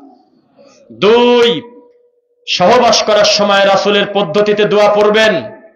এখন যদি হাত তুলতে বলি, এক সপ্তাহের ভিতরে যারা সহবাস করেছেন রাসূলের পদ্ধতিতে দোয়া পড়ছেন কারা কারা? 10 জন লোকের হাত উঠবেন। আমি জানি আপনি রাগ করবেন না, এত খোলামেলা কথা কেউ বলে না। তবে নবী বলেছেন যদি নবীর পদ্ধতিতে কেউ যদি দোয়া না পড়ে মেলামেশা করে, তাহলে ওই দৃশ্যটা, ওই আপনার সহবাসে ইবলিস শয়তান নিজে শরীক হয়। যেই ছেলে নিয়ে এত গর্ব করতেছেন ওই ছেলের অর্ধেক মালিকানা জেনও হতে পারে। আপনি তো খুব গর্ব করতেছেন কারণ আপনি দুয়াই বলে জানেন না কোনোদিন। 3, টয়লেটে প্রবেশ করবেন নবীর পদ্ধতিতে, বিসমিল্লাহি আল্লাহুম্মা ইন্নী আউযু বিকা মিনাল খুবুসি ওয়াল খাবাইস।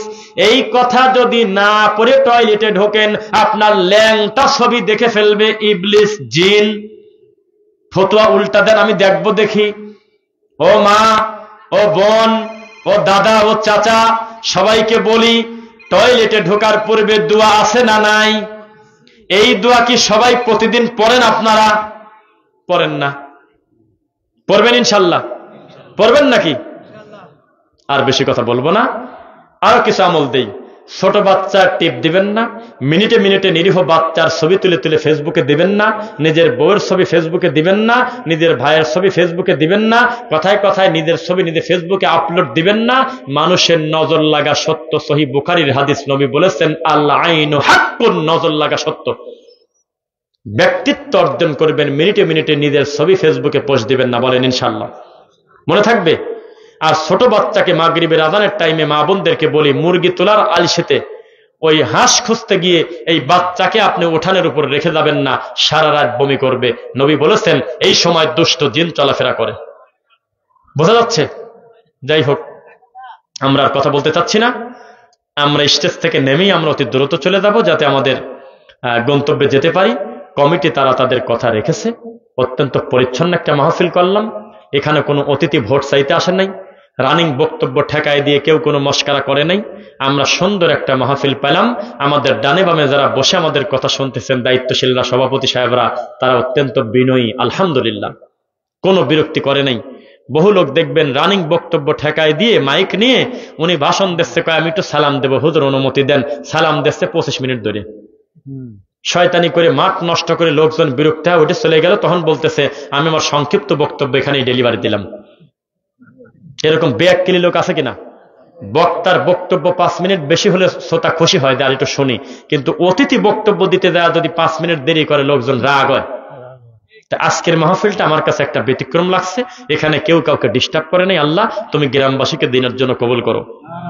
এই গ্রামের সুযোগ্য একজন আলেম, দায়ী, আমাদের শায়েখ শাহিনুর রহমান, আলহামদুলিল্লাহ, যিনি ইমাম এবং খতিব জোলারপাট টেকিবাড়ি আপনার গাদীপুর শালনাতে একটি গুরুত্বপূর্ণ মসজিদের তিনি দায়িত্বশীল, আপনার এলাকার সন্তান। তার জন্য দোয়া করেন আল্লাহ যেন তার ইলমে বারাকা দেন, বাতের নিচে অন্ধকার যেন না থাকে। তার জন্য বেশি বেশি দোয়া করবেন। এরপরে আমাদের ইমাম সাহেব যিনি আছেন, যিনি সালাত পড়ালেন যখন আমরা আসি, তার জন্য আমরা কল্যাণের দোয়া করি। আল্লাহ আমার ভাইকে তুমি ইলমে বারাকা দাও। আজকের এই প্রতিষ্ঠানের প্রোগ্রামের সভাপতি, দায়িত্বশীল, মুসল্লি, শ্রোতা, মা বোনেরা, আয়োজকরা, মাইকওয়ালা, প্যান্ডেলওয়ালা, সবার জন্য আমরা কল্যাণের দোয়া করি। আল্লাহ তুমি সকলকে উত্তম বিনিময় দান করো, আল্লাহুম্মা আমিন। কথা শেষ করি নাকি? অনুমতি নিলাম।